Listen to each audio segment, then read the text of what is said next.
Hey, what's up, you guys? This is DarthZadyBun here for ZHM Entertainment, and I'm here at the Project Mayhem showroom today having a look at the Marvel Now Venom figure from Kotobukiya. Now, this is part of Kotobukiya's ArtFX Plus line, and it is the last figure in the 7-figure lineup that they've had featuring characters from the Spider-Man franchise. Now, I have to tell you that this is the figure I've been anticipating the most, and in my view, it is the best one, and I'm going to talk you through exactly why in just a moment. Now, as is always the case with a figure of this nature, we will be considering both the aesthetics and the age factor. So let's get right into it.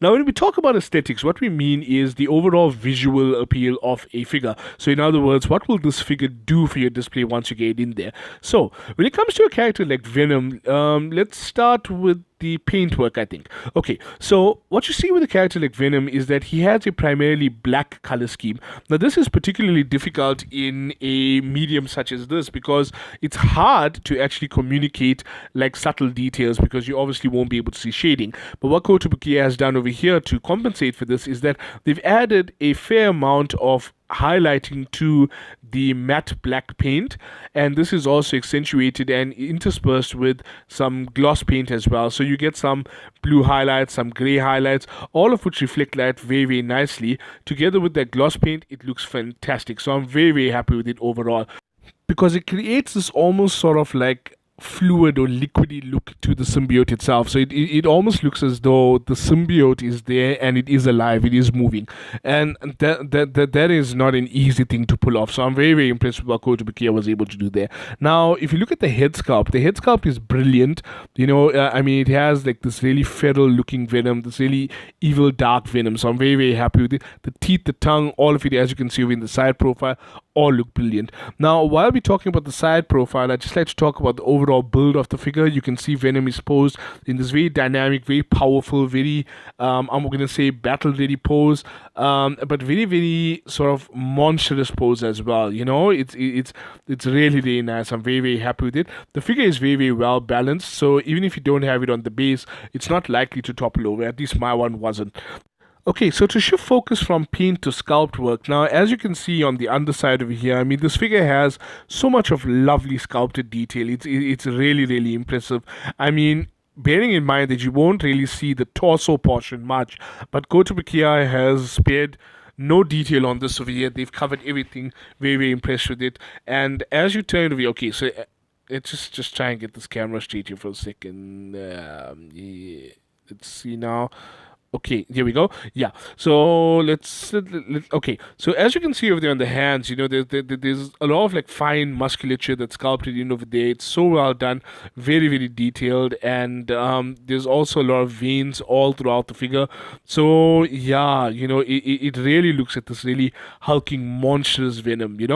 Now, as you can see when you turn it around, right, so we spoke a bit about the way the pose works, but now what's nice about the pose is the other details that they've added onto it. So as you can see that the tensed up muscles and all of that then now adds to that effect of Venom in motion sort of thing. So it doesn't look like a static pose.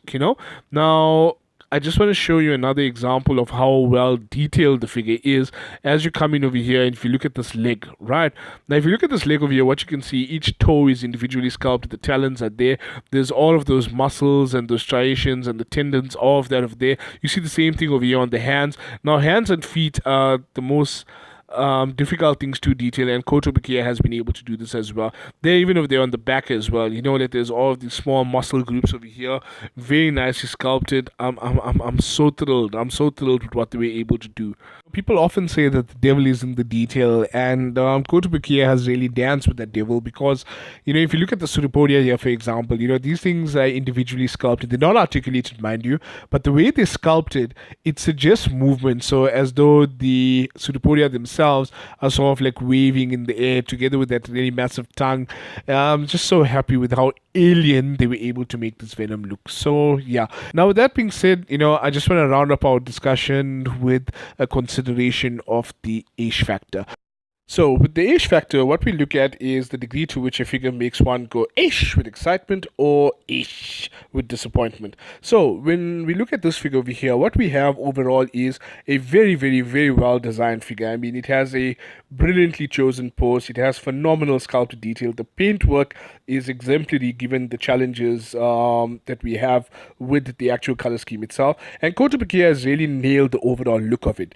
In terms of price point, I mean, with a character like Venom, you don't see too much of merchandise available, and on the rare occasion that you do get some merchandise, it's usually cuck expensive, so most of us can't afford it anyway. Now, what Kotobukiya was able to do is give us a brilliantly designed Venom at a reasonable price point, so I'm very happy with it. The only gripe I have though is the fact that Kotobukiya, I feel, could have given us maybe one more head sculpt, perhaps a mid-transformation head sculpt. You see, the thing is, while the price point is low, relatively for a figure of this nature, I have seen other figures previously from Kotobukiya where they were able to do that, so they could have kept the price point while giving us the alternative head sculpt. But you know what, it doesn't take away anything from the figure itself, and the figure itself elicits a resounding ish, and I would strongly suggest that you go out and grab it. So if you like this review, be sure to like, share, subscribe, do all of that stuff, and we will see you in the next video. Thanks for watching, and we will chat to you guys soon. Ciao.